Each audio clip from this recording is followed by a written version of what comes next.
times I think that the busyness, that you're kind of like, you're moving so fast because you're kind of trying to get away from the monsters in your head that are saying things like, it's not going to work, I wish you were smarter, this guy was really, really successful at the thing, I mean, are you ever going to be that successful, blah, blah, blah, blah, blah, right?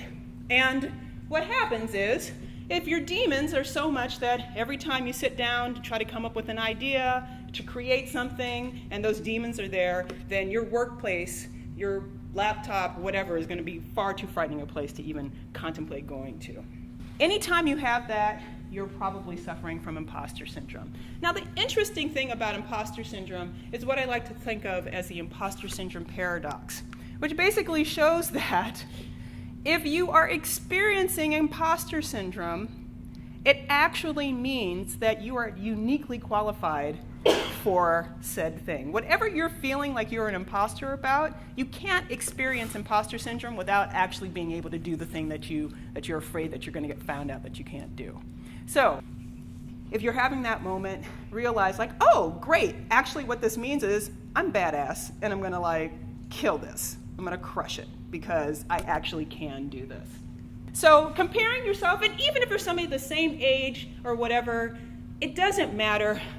One of the great quotes that I've found is, you can't compare your insides to somebody's outsides, right? So all you can see is what is on the outside of what somebody's doing, right? You don't know all the stuff and all the crap that they have gone through to get there. So you can't really compare yourself to them. You can just compare yourself to yourself and keep using that as a benchmark to push yourself forward.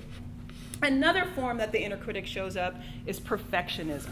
So, and a lot of people are like, what's wrong with perfectionism? So when you're trying to be perfect, perfection doesn't exist, right? It just doesn't. So a lot of times what ends up happening is you're trying to work on something, you're trying to tweak it, you're trying to massage it and make it just right, and then what ends up happening is you get it late. You get it late to somebody because you're trying to get that last little bit, or you can't quite. It's horrible. You torture yourself needlessly for trying to be perfect. There's actually a practice that's becoming very popular. I don't know if you guys have heard of it. It's called Satisficing. Have you heard of Satisficing? See, this is why they pay me the big bucks. So Satisficing is basically doing something to a certain point and then being okay with letting it out in the world. It's very close to the whole kind of iterate and ship and whatnot, right? Totally that kind of practice. Get something to 80%, go for a C. Don't go for an A+, go for a frickin' C. I had a friend, I was looking at an email and she was like, you know what? There's a lot of people making a lot of money with C's. Not with A+, but with C's. Not even with a B, but with a C. Go for a C or go for 80%. Go for 80%, let it go, give yourself some peace. Satisfice. One of the things I think is important, especially with trying to get to your creativity and trying to get unblocked creatively, is to manage this is my goal at least, manage the anxiety so your energies are used for productive and satisfying kind of creation, right, rather than debilitating self-torture. So, about fear. Have you guys ever seen these acronyms for fear? This is great. I'm showing you all kinds of neat stuff. So, great one, false evidence appearing real, right? It's not real. It's not actually happening, but you're reacting to it as if it's happening. There's no saber-toothed tiger behind you, and yet you're breaking out in a sweat at the concept of maybe reaching out to that person to see if they'll fund your company, or reaching out to this other person to see if you can partner up with them, right? You need to do it, but you're still just do it.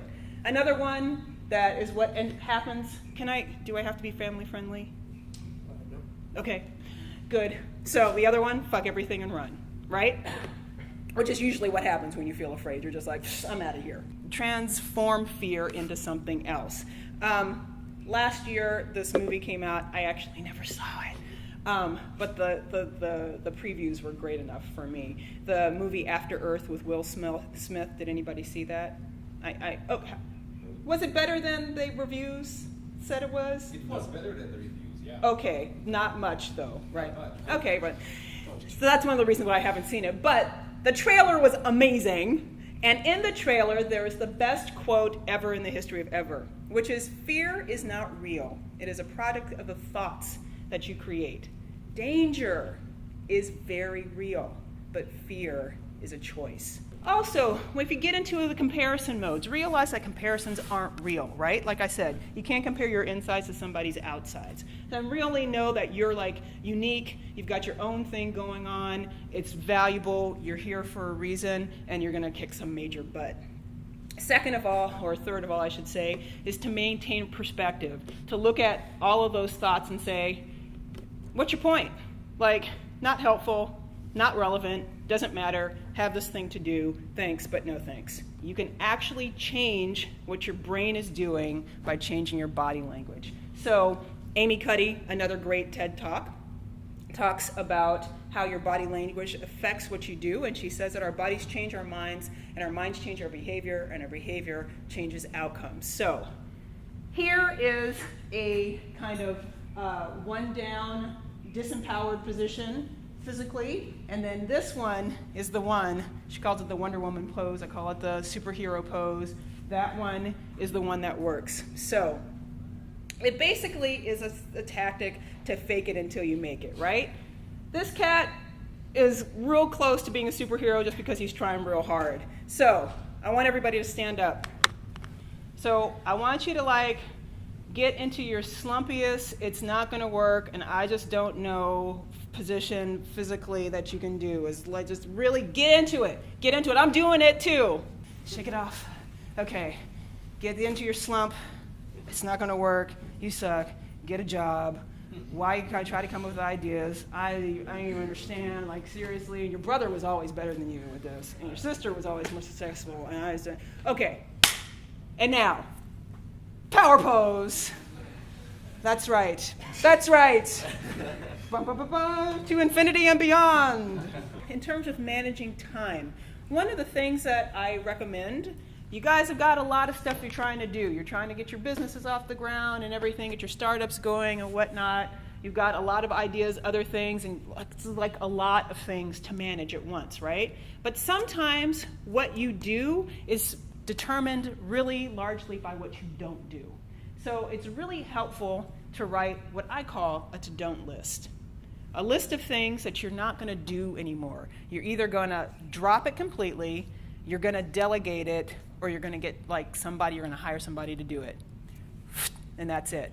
The other thing is to block distractive websites. And this is something that I like to try to do a lot because it's easy.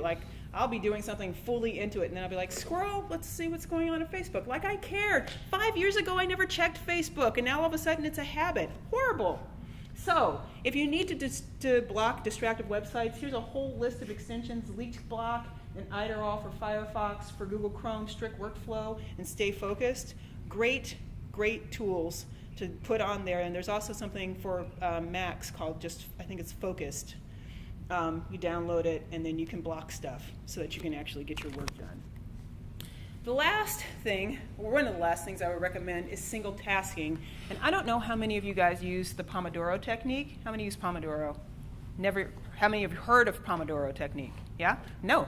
So Pomodoro technique is basically working in sprints. You give yourself 30 minutes. 25 minutes of it is a sprint. Completely no distractions. No phone, no text messages, no alerts from anything, nothing. No checking email, nothing. No distractions. 25 minutes a sprint, 5 minutes break. When you get really, really taken over by idea, doesn't it almost feel like you're possessed? Doesn't it? You can't sleep, you can't think. It's there all the time, and it's and you keep getting all this stuff, you keep getting all these downloads, and it's oh, dude, no, what you should do is this. Oh, you know what else? You know what else? The idea is using you. Think about that. So, one thing that I recommend is, if that's the case, then ask the idea what it wants to be, right? It's not an ego thing. It's the idea chose you, and you're great, I'm your humble servant. What do you want me to do? And the idea knows what it wants. So all you have to do is listen to it and basically take dictation. A lot of times when people are writers, write fiction and things like that, how many times have you heard when writers are just the characters actually appear to me and I just wrote what I saw, or I just wrote what I heard. They told me what they wanted me to do. And I'm like, dang. Same thing with ideas. And when an idea shows up and chooses you to be its humble servant, listen to the idea. Like, listen, I mean, really listen and converse with it and talk. I would actually sometimes would take walks in the morning, and I would actually talk. I know it sounds crazy, but it's true. Talk to the idea of something like, okay, what do you want me to say? What do you want me to say in this presentation? How do you want me to structure it? What do you want me to do? And whatever ideas I came up with during that process, I used them, and it usually worked. Another thing is that ideas kind of come when they want to. My personal idea generation time, for some reason, seems to be between 3 and 6 in the morning. Yeah, like that happened this morning. Whee! And you know what? I'm actually okay with that, because there was a point in time where I was afraid that I wasn't going to come up with any ideas. So whenever they show up, I'm like, sweet, thank you so much, and I just write down everything that I can. So you have to also embrace the disruption of ideas. They come when they want, just be ready to capture them when you can. So in terms of capturing them, write them down, sketch them out. My personal favorite, talk them out, like talk and actually capture it. You know, I like to use voice memos, and I capture that, and then I can transpose them or whatever later on. And then it's really important to not just have the ideas, but to regularly review them.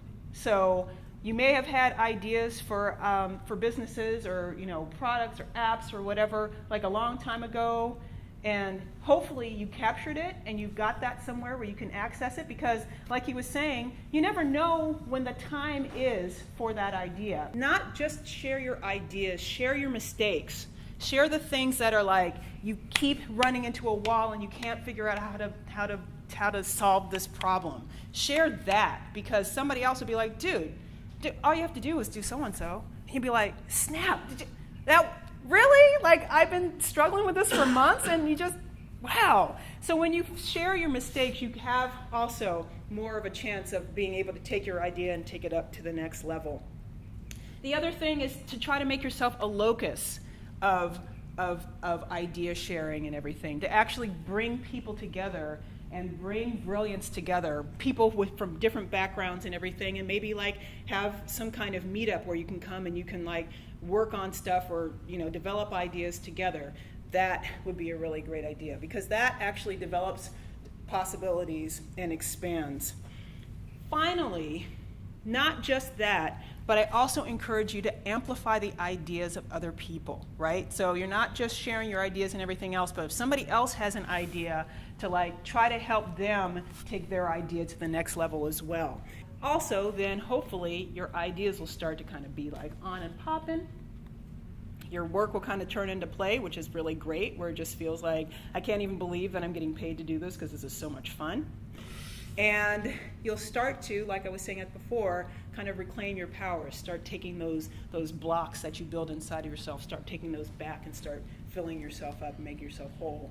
So you'll value yourself and your ideas and your process, and kind of get to this kind of truer, powerful, more challenging, and kind of disruptive, like awesome state of creativity that maybe you didn't have before. So I want to leave you with this quote, is that creativity makes day-to-day experiences more vivid, more enjoyable, more rewarding, and when we live creatively, boredom is banished, and every moment holds the promise of fresh discovery.